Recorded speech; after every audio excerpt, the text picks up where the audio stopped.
बिस्मिल्लाहिर्रहमानिर्रहीम अल्लाहुम्मा सल्ली अला सय्यिदिना मुहम्मद वअला आले सय्यिदिना मुहम्मद। अस्सलामु अलैकुम वरहमतुल्लाहि वबरकातुहू। मौत और लाइफ का टाइम टेबल। मैं बहुत लंबा अरसा, तकरीबन मेरे ख्याल में 15 से 18 साल मौत के खौफ में रहा हूँ, और इस मौत के खौफ की वजह से मुझे मुख्तलिफ़ किस्म के फ़ोबियास हो गए।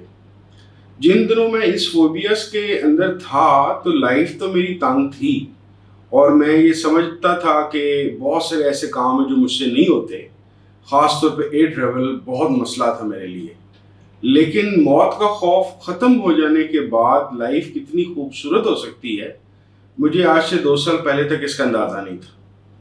मेहरबानी है मेरे मोहतरम शेख साहब की, उनकी दुआ, उनकी तवज्जो और उनके वज़ाइफ की वजह से, और फिर उन्हीं की दी हुई तालीम के मुताबिक मैं अपने नफ्सियाती मसाइल के लिए एक न्यूरो साइकेट्रिस्ट हैं डॉक्टर सानुल चिश्ती लाहौर में, मैं उनके पास गया, और विदिन 6 months to 8 months उनकी मेडिसिन प्रिस्क्राइब की हुई से मैं अपने मौत के खौफ से इतना बाहर आ गया कि जितना मैंने कभी सोचा भी नहीं था।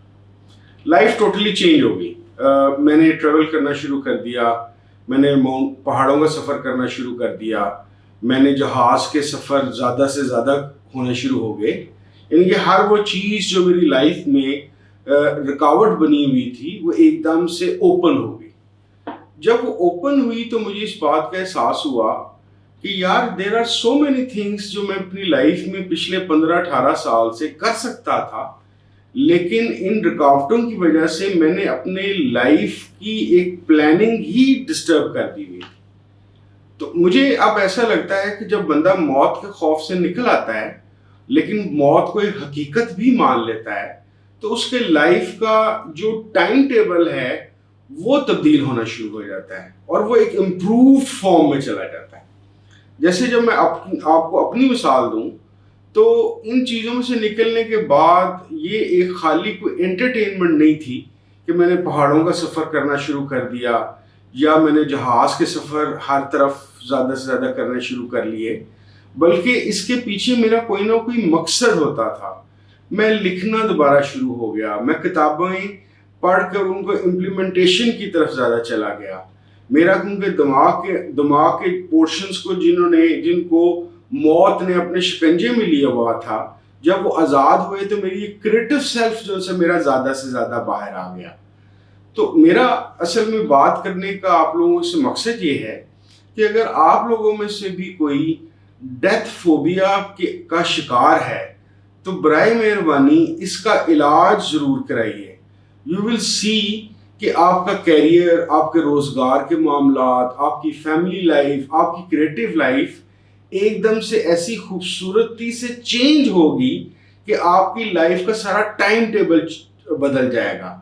आपको मौत का एहसास रहेगा, लेकिन मौत का एहसास इस तरह से बन जाएगा कि जैसे ज़िंदगी कोई एक टाइम लाइन है जिसका एक आगाज़ है और एक उसका इख्तिताम है, और आप ये कोशिश करना शुरू कर देंगे कि मैंने इस टाइम लाइन के अंदर मैक्सिमम कुछ ना कुछ बेनिफिट अपनी ज़ात के लिए, अपनी फैमिली के लिए और अपने इर्द गिर्द के लिए लेने हैं।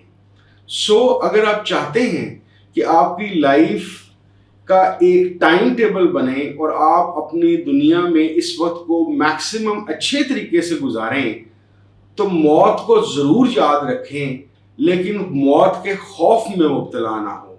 आपकी ज़िंदगी बहुत बेहतर हो जाएगी। बहुत शुक्रिया। अस्सलामु अलैकुम वरहमतुल्लाहि वबरकातुहू।